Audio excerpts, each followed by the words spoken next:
Welcome to Informed Sources on News Channel 3, where we talk about the week's big stories with local voices. I'm your host, Greg Hurst. Thanks for joining us. In a moment, I'll introduce our panel, but first, here are tonight's hot topics. Democrat presidential nominee Kamala Harris picks Minnesota's Tim Walz as her running mate. We'll take a closer look at the vice president's choice and how it will impact the race between Harris and former President Donald Trump. We'll also discuss the future of Beale Street and the downtown entertainment district. Business is down for bars and restaurants, and some are closing up shop. So what's the problem, and what can be done to help turn things around? And thousands of students in Memphis Shelby County schools went back to the classroom this week, but yet again, the district has been plagued with HVAC issues. Will more money from the city and county help solve the problem, or will the district have to take more drastic measures? It's something newly elected school board members will have to take a close look at. But before we begin the discussion, let's introduce tonight's panel. I'm joined by Lexi Carter, the chair of the Shelby County Democratic Party, and Chris Tudor, the former chair of the Shelby County Republican Party. It's good to see you both. Thank you. This is a busy time for Republicans and Democrats, people involved. You're heading off to the convention here next week for Democrats. Yes. You're one of the delegates. Congratulations on that. And I know you closely watch the Republican convention as well, Chris. Yes. All right. All right, it is. So let's jump right into it. Let's begin with the presidential race. This week, Vice President Kamala Harris announced Minnesota Governor Tim Walz as her running mate. A source close to Harris says she picked Walz because of his record as governor and his record in Congress. Walz spent 25 years in the Army National Guard and worked as a high school teacher before beginning his political career. I worked across the aisle on veterans issues, on agriculture, and on ways to grow rural economies. I learned the art of compromise without compromising my values. The pick comes after the DNC officially voted to nominate Kamala Harris Monday night.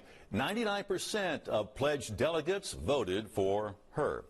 Lexi, let's begin with you, because when Walz was in Congress, he was considered a conservative Democrat, and then he became governor and pretty much unapologetically has championed many liberal causes there.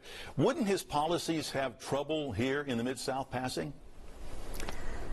No, I don't think so. I think he has a lot that plain speak working to his advantage. I think people are looking for that, and I think that, well, right now we don't really know. The jury's still out on where we're going to come out here on woman's right to choose and some of these key issues, gun control, sensible gun control. Those issues, I think, we don't know exactly how. If you look at Georgia, Alabama, Arizona, Nevada, we didn't expect to win any of those seats, and we won them all on the basis of those issues. So we just got to see what the voters some of those battleground states are certainly going to be up for grabs. Right. You've heard many people in America say that Tim Walz is too progressive for America. From that standpoint alone, did Kamala Harris make a tactical error, do you think? I don't think so. I look at some of the things that I think he's battle proven, because look at what he did after George Floyd's death. I mean, he's prevented the federal government from coming in and stopping peaceful protesters with overpower. He did liberal things like, providing school meals for underprivileged families and avoiding humiliation by making sure that everybody had the breakfast and the lunches. I mean, he's done things to show the LGBTQ. He joined that group just to be representative of them and give them balance. So, yeah. Chris, Lexi mentions his plain-spoken style. Some talk about his all-shuck style. Could work well in some of those battleground states. Is that going to be a problem for Republicans? Sure. I think you make an excellent point. I think one of his major attributes is that he is plain-spoken. He is sort of your everyday kind of guy, your next-door neighbor. I think that's a massive asset. A couple thoughts. The first thing is, I get the pick, and I understand the argument that he's going to be more persuasive to Midwestern voters, but Minnesota, I think, is one of the few, maybe the only state since 1976 that has never voted Republican. So it's already in the column. Now, maybe the pitch is in Pennsylvania, Wisconsin, Michigan, he's going to be able to relate to some of these voters, and I think you pointed out some interesting things about his track record, some of which are very laudable, and he has many things on his resume that are impressive. For example, his service in the National Guard. I do think on a lot of issues And I'll point out one, since we referenced LGBTQ issues, you know, I think he is going to be too progressive for a lot of states. I'm interested in how people, for example, in you know, Western Pennsylvania are going to receive the fact that he was putting tampons in boys' restrooms who were in the 4th or 5th grade. Like, I guess I understand the, you know, that may be well-intentioned, but I think a lot of Americans, especially Americans who are centrist or on the right, think that is a massive overreach and doesn't make very much sense. So I think as we, the jury's still out. I think as we learn more about him, you know, we'll be better to, more easy to determine what the effect is going to be in some of these swing states, but he is a progressive, and he's going to have to grapple with his record on those issues. Lexi, what does the pick say about Kamala Harris? Well, you know, I think, let me just say, when President Biden pulled out, there was kind of, everybody was trying to hold in their breath. We didn't really know how to react to it or what to look forward to, but I think when we saw the chemistry between them on stage and just coming to the understanding that she has to have someone she's very comfortable with, and then listening to him, how they work together, they team together and just paired and complemented one another, and looking at the way, the response that they have from the voters and the energy that they've injected into the race now.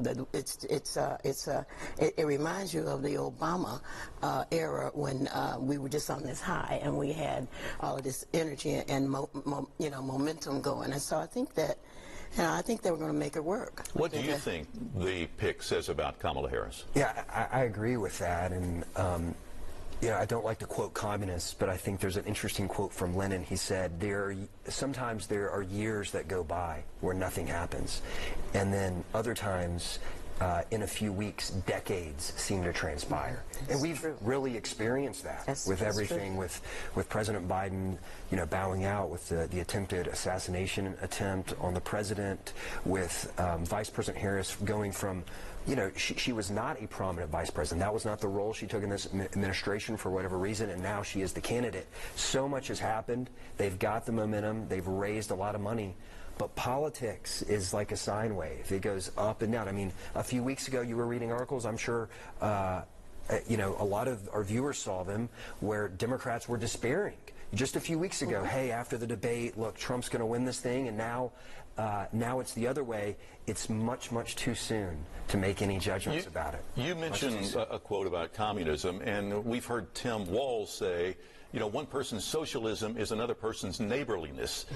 How is that going to weigh? That's a bad quote. I haven't heard that, but that's not a great-looking quote. I may let you chime in on this. That's the first time I've heard that, and that's what I was talking about as sort of his record is interrogated by the media and more so by the voters. I think you're going to see things that pop up. But, you know, Midwestern populism, it's always been a little bit more progressive than the rest of the country. And the question is how is that going to play?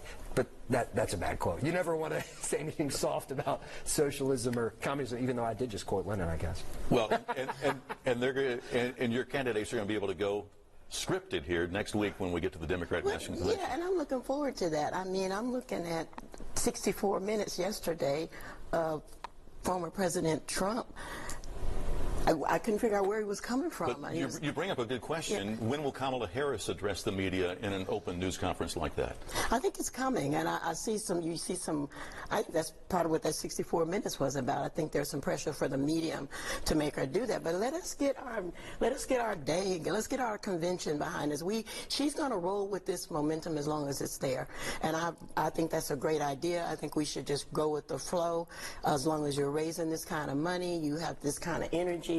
You meeting crowds, 25,000 people trying to come in. I just don't think you squander that. And we haven't even come to our conventional bump yet. Right. You know, so we've got that to look forward to. So, you know, we'll see how it all pans out. You're going to get a big tune-in. A lot of people watching. Right. I agree with that. I agree. All right, when we come back, we're going to shift our focus from presidential politics to the future of Beale Street. Can the entertainment district overcome the current economic climate and the city's crime problem? That's coming up next on Informed Sources.